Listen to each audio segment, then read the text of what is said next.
Hello Alekhya గారు. చెప్పండి ఆనంద్ గారు. అదేదో నా పేరే తెలియనట్టు అంత డల్గా మాట్లాడుతున్నారు. నాకు కొంచెం నీరసంగా ఉంది ఆనంద్ గారు. నేను మళ్ళీ కాల్ చేస్తాను. హలో హలో అలేఖ్య గారు.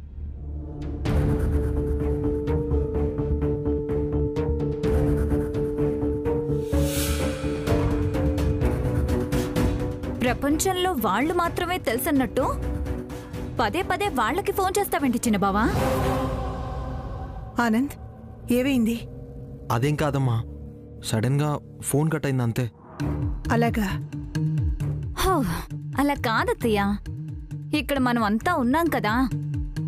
మాట్లాడుకోవాలనుకున్న రహస్యాలు మాట్లాడుకోలేక దానికి హింట్ ఫోన్ కట్ చేయమనుంటుంది. నక్షత్ర ఊరుకో, అర్థం పర్థం లేకుండా మాట్లాడుకో. అమ్మా, అలేఖ్య వాళ్ళ అన్నయ్య డిఎన్ఏ రిపోర్ట్ వచ్చిందా లేదా అన్న విషయాన్ని కనుక్కోవడానికి ఫోన్ చేశారు. సడన్ గా కాల్ కట్ అయింది. దానికి అంత కంగారెందుకు చిన్న బావా? ఏముంది, ఆ వసుంధర త్వరగా డిఎన్ఏ రిపోర్టు చెప్పమని ఏడ్చుంటుంది. అంతేగా ఆనంద్? అత్తయ్య, మీరు ప్రశ్నలు వేసేంత ఖాళీగా ఉన్నా సమాధానం చెప్పేంత తీరిగ్గా నేను లేను. ఆనంద్, వీళ్ళ మాటలు పట్టించుకోకు. అమ్మా, నేను డిఎన్ఏ రిపోర్ట్స్ గురించి తెలుసుకోవడానికి ల్యాబ్కి వెళ్ళి వస్తానమ్మా. అలాగే.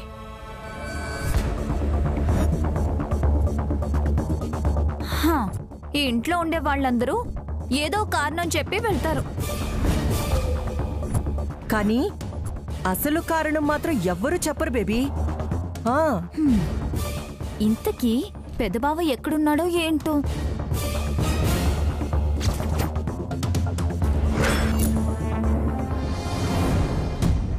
అన్నయ్య, అన్నయ్య ఇంటికి అర్జెంటుగా రమ్మని అంత తొందర పెట్టాడు. ఇక్కడ లేడేంటమ్మా? అన్నయ్య, అన్నయ్య. మురళి, ఏయ్ మురళి. అమ్మా,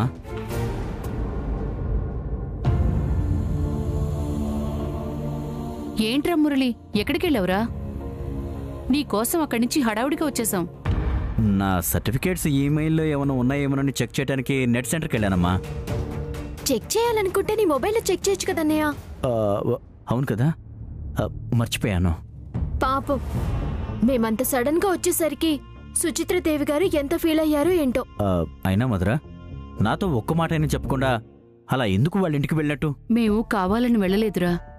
సుచిత్రాదేవి గారే మమ్మల్ని భోజనానికి తీసుకుని వెళ్లారు. అమ్మా, అలా ఎప్పుడు పడితే అప్పుడు వాళ్ళు పిలవగానే మనం వెళ్ళిపోతే మన మీద చిన్నచూపు అనిపిస్తుందమ్మా. అయినా ఇప్పుడు మనకేం తక్కువైందని? నాకు మంచి ఉద్యోగం వచ్చింది, నేను సంపాదిస్తున్నాను, మీకేం కావాలన్నా నేను ఏర్పాటు చేస్తాను కదా. ఇదిగో, ఇంకెప్పుడు దయచేసి అలా మాత్రం వెళ్ళకండమ్మా. వాళ్ళు చాలా మంచివాళ్ళరా మురళి. చిన్న పెద్ద స్థాయి హోదా భేదం లేకుండా మాతో గౌరవంగా మాట్లాడారు. ఇంకెప్పుడు వెళ్ళలేరా మురళి? అది కాదమ్మా. ఏంటన్నయ్య నువ్వు? సమాజం మొత్తం మన వాళ్ళే అనుకోవాలి అంటావు. ఇప్పుడు నువ్వే వాళ్ళని మనల్ని వేరుగా చూస్తున్నావు. అమ్మ మధురా, ఇప్పుడు పరిస్థితులు మారాయమ్మా. నేనిప్పుడు ఒక గొప్ప స్థాయి ఉన్న వ్యక్తితో పనిచేస్తున్నాను కదా. ఆయన స్థాయికి తగ్గట్టు ఉండాలంటే నేను ఆయన స్థాయికి తగ్గట్టే ప్రవర్తించాలి. అందుకే ఇంకెప్పుడు వెళ్ళొద్దు. నీలో ఈ మార్పు ఏంటో నాకు అర్థం కావట్లేదన్నయ్య. సరేలేవే, అయిపోయిన విషయాలకి వదిలే. అన్నయ్యకి సర్టిఫికెట్లు ఎక్కడున్నాయో చూపించు.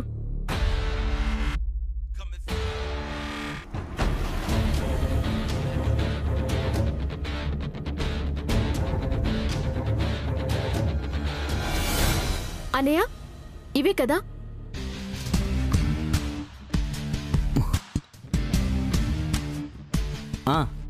అవునమ్మా, ఇవే ఇవే.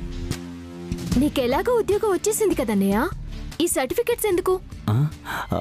చెప్పాను కదమ్మా, ఒక గొప్ప వ్యక్తి నన్ను నమ్మి ఉద్యోగం ఇచ్చాడని. ఆయన నమ్మకాన్ని నిలబెట్టాలంటే ఈ సర్టిఫికెట్స్ చూపించాలి. వెళ్ళొస్తాను. అన్నయ్య,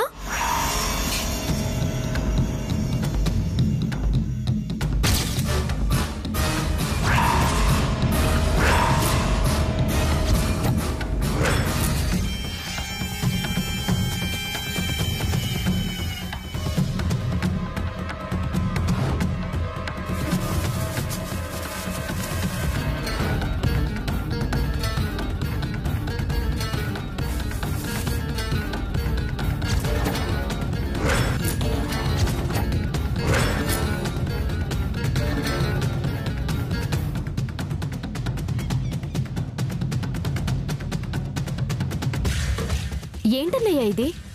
అది ఇందాక ఆటోలో వస్తుంటే ఏదో ఏదో అంటుకుందమ్మా. అమ్మా, నువ్వు గమనించావా? ఇందాక మనం చూసిన సుచిత్ర గారి అబ్బాయి కూడా కొంచెం అటు ఇటుగా అనేలా లేడు? అవునమ్మా.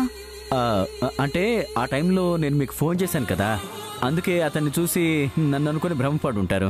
లేదన్నయ్య, అచ్చ నువ్వేసుకున్న డ్రెస్ లాంటిదే ఆయన వేసుకున్నారు. ఇదిగో ఇలా చూడమ్మా, ఇలాంటివి ఒకటే ఉంటాయా ఏంటి? షాప్ వాడు నాకు అమ్మినట్టే ఆయనకు కూడా అమ్ముంటాడు. ఇందులో వింతే ఉంది. ఇదిగో నువ్వు ఇలాంటి విషయాలు పట్టించుకోకుండా అమ్మని జాగ్రత్తగా చూసుకో. అమ్మనే కాదన్నయ్య, మా వదిన వసుంధర్ని కూడా బాగా చూసుకుంటాను. ఈసారి నువ్వు వచ్చేలోపు తనని ఇంటికి తీసుకొస్తాను. మీ ఇద్దరిని కల్పిస్తాను. సరే, జాగ్రత్త జాగ్రత్తమ్మా, వెళ్ళొస్తాను.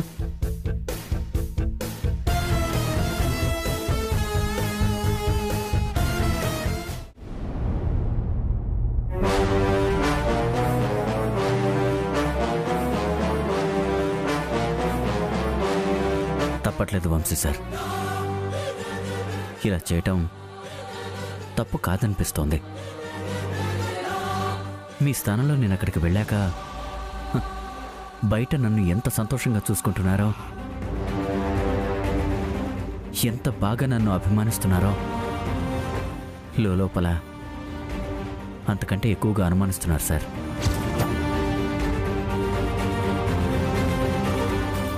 అమ్మని మొదటి రోజు కలవగానే నా వంశీ ఎప్పుడు అబద్ధం చెప్పడం అని చెప్పింది సార్. ఇప్పుడు వంశీ అంటే నేనే కదా సార్. అందుకే నిజం నిరూపించుకోవడానికే ఇలా చేస్తున్నాను సార్.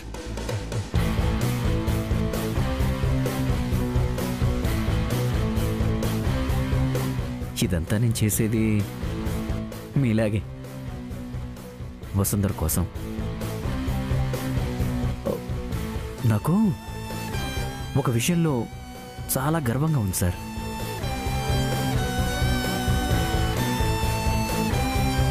ఎందుకంటే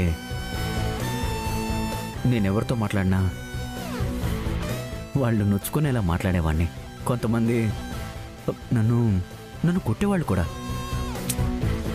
కానీ ఇప్పుడు వసుంధర గారిని కలిసిన తర్వాత వసుంధర గారి కోసం నాలో చాలా మార్పు వచ్చింది. నేను ఎలా మాట్లాడినా సరే మీరు మాత్రం నా మీద ఇంత కోపం కూడా చూపించట్లేదు. దాన్ని బట్టి నా మాటల్లో నాలో చాలా మార్పు వచ్చినట్టే ఉంది. Thank you sir, thank you. మీరు ఇలా నిర్జీవంగా పడున్నా సరే ఏదో విధంగా నాకు సాయం చేస్తూనే ఉన్నారు.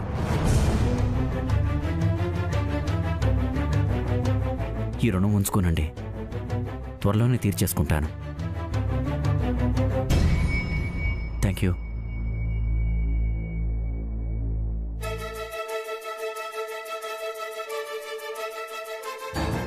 Thank you sir. Sir, sister, ఈయన కండిషన్ ఎలా ఉంది? ఆయనకే రెస్పాన్స్ లేదు సార్. ఆయన ఇంకా కోమాలోనే ఉన్నారు. అంటే వాళ్ళ కుటుంబ సభ్యులు ఆయన మీద చాలా ఆశలు పెట్టుకుని ఉన్నారు. అందుకే అయితే ఓసారి డాక్టర్ గారిని కలవండి సార్. నేను డాక్టర్ గారితో మాట్లాడే వచ్చాను సిస్టర్. పర్లేదు, నేను మళ్ళీ కలుస్తాను. Okay sir. సార్, ఏంటా మెడిసిన్స్? అంటే నాకు కొంచెం దగ్గుగా ఉంది, అందుకని అడిగితే కాఫ్ సిరప్ ఇచ్చారు. Okay sir. జాగ్రత్తగా చూసుకోండి.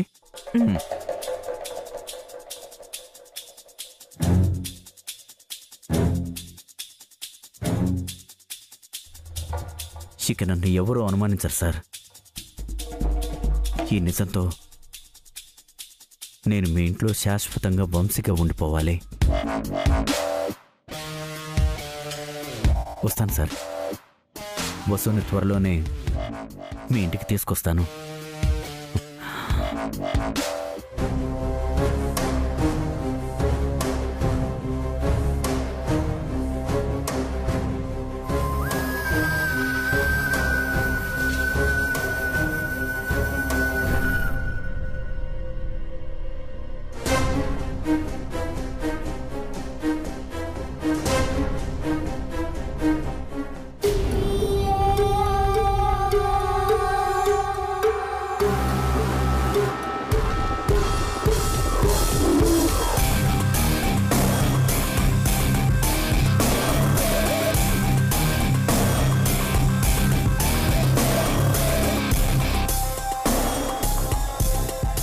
చూస్తుంటే ఇది ఎవరో కానీ మనకు పనికొచ్చేలా ఉందిరా. ట్రై చేస్తే వర్కౌట్ అవుతుందిరా. రేయ్ పదండ్రా, ఫాలో అవుదాం, లేదంటే మిస్ అయిపోతుంది. పదండ్రా.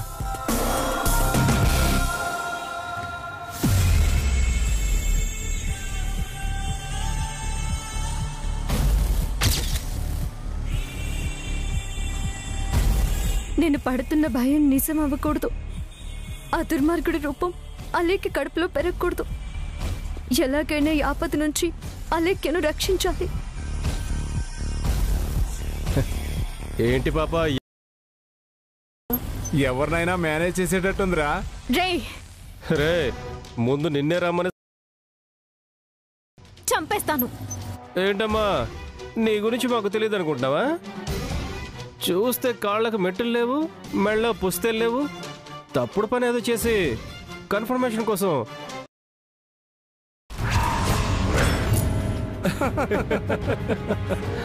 చూడు, మర్యాదగా మా మాట వింటే నీ గురించి మీ ఇంట్లో వాళ్ళకి చెప్పం. లేదంటే నీ ఫోటో తీసి. దీన్ని ఎక్కడో చూసినట్టు అనిపిస్తుందిరా. కరెక్టేరా మామా. ఇప్పుడు వాడు ఎలాగూ లేడు, మేమందరం ఖాళీగానే ఉన్నాం. ఓకేనా? మీలాంటి బెదవల వల్లే కదరా ఆ జోగేంద్ర లాంటి రాక్షసులు తయారవుతున్నారు. మిమ్మల్ని ఊరికే వదలకూడదు. నేను కొట్టే దెబ్బలతోనైనా మీకు అక్క చెల్లెళ్ళు ఉన్నారని గుర్తు రావాలి.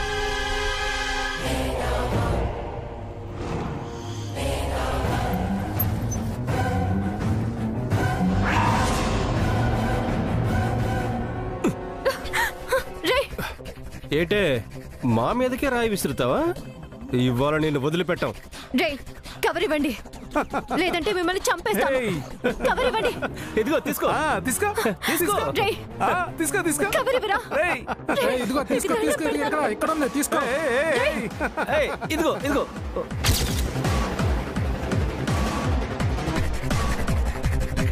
ఇదిగో ఇదిగో పాపా, ఇదిగో ఇవ్వండిరా. ఇవ్వు. తీసుకో తీసుకో. ఇదిగో ఇదిగో ఇదిగో ఇదిగో ఇదిగో. రేయ్ తీసుకో తీసుకో. రే దా దామ్మా దా.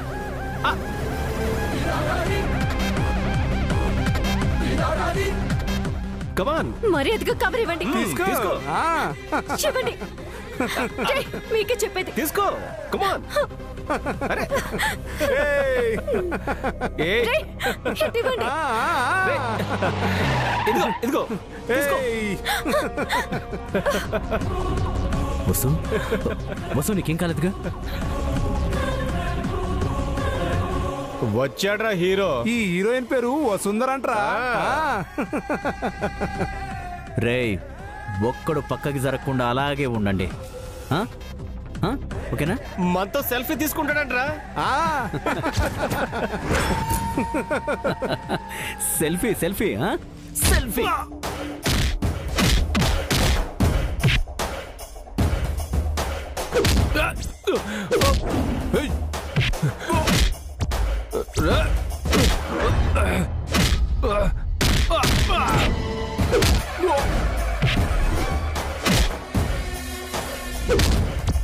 రండ్రా.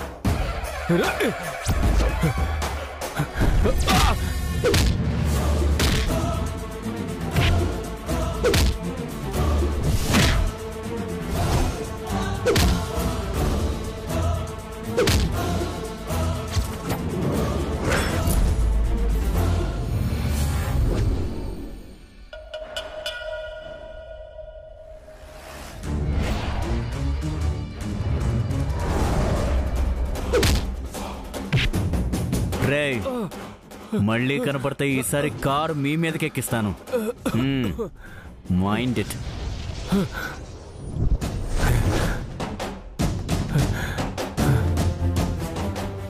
వసు నీకేం కాలేదుగా? అందుకే వసు ఇలాంటి విధవలకి బుద్ధి చెప్పడానికే నేను మా ఇంట్లో ఉండమంది. నువ్వెప్పుడు కాకర్ల ఇంటి మనిషివే వసు, అలాగే ఉండాలి. వసుంధరా అయినా నువ్వు మా ఇంటికి రావడానికి ఇంకా ఎంతో దూరం లేదు. ఇప్పటికైనా నా మాట విను. రావసు వెళదాం. నేను వెళ్ళాలి, అది ఇవ్వండి. నేను నీతో పాటే వస్తాను. పద వసు. ఏంటి వసు ఇంకా ఆలోచిస్తున్నావు?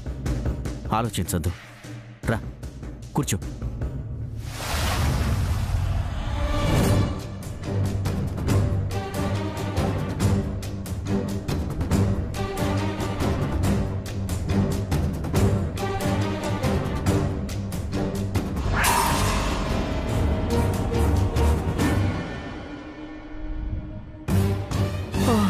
రేయ్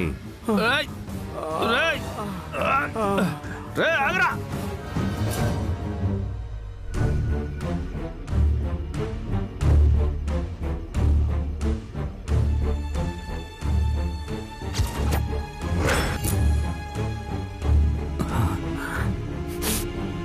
వసు, ఇలా ప్రతిసారి నేను వచ్చి నిన్ను కాపాడలేను. ఈ అవమానాలు, నీ మీద పడ్డ నిందలు పోవాలి అంటే నేనెప్పుడు నీ పక్కనే ఉండాలి. ఇక నేను ఆలస్యం చెయ్యను కూడా. ఎవ్వరు నిన్ను అల్లరి చేసినా భరించలేను. చెప్పు వసు, నీ అభిప్రాయం ఏంటో చెప్పు.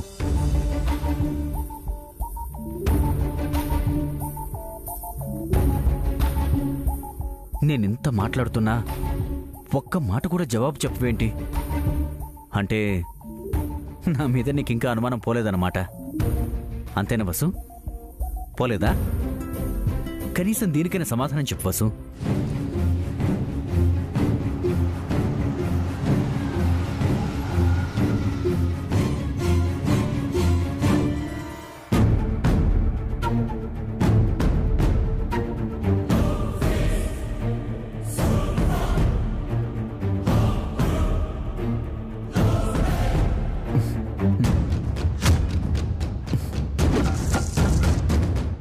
షిట్, మర్చిపోయాను. రిపోర్ట్స్ వచ్చే టైం అయింది. వచ్చేలాగా నేను ఇంటికి చేరుకోవాలి.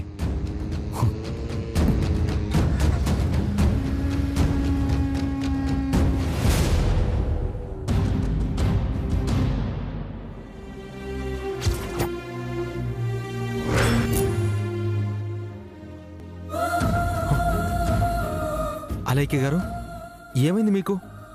ఆనంద్ గారు వచ్చేసారా? మీరు ఏం సమాధానం చెప్పకుండా అలా ఫోన్ పెట్టేస్తే రాకుండా ఎలా ఉంటాను అలైకే గారు? మీ మీద కోపంతో నేనేం ఫోన్ కట్ చేయలేదు ఆనంద్ గారు. నేను మీతో మాట్లాడుతుండగా నాకొక్కసారిగా కళ్ళు తిరిగినట్టు అనిపించింది. కళ్ళకు మైకం కమ్మి పడిపోయాను. అసలు ఏం జరిగింది అలైకే గారు? మీరెందుకింత నీరసంగా ఉన్నారు? ఈరోజు ఉదయం నుంచి నేను ఉపవాస దీక్ష చేస్తున్నాను ఆనంద్ గారు. ఉదయం నుంచి ఏం తినకపోవడం వల్ల కొంచెం నీరసంగా అనిపించింది. అయినా ఇప్పుడు ఈ ఉపవాస దీక్షలన్నీ ఎందుకండి? మీరంతలా అనుకుంటే మీరు చెప్తే ఆ దీక్ష నేను చేసేవాను కదా.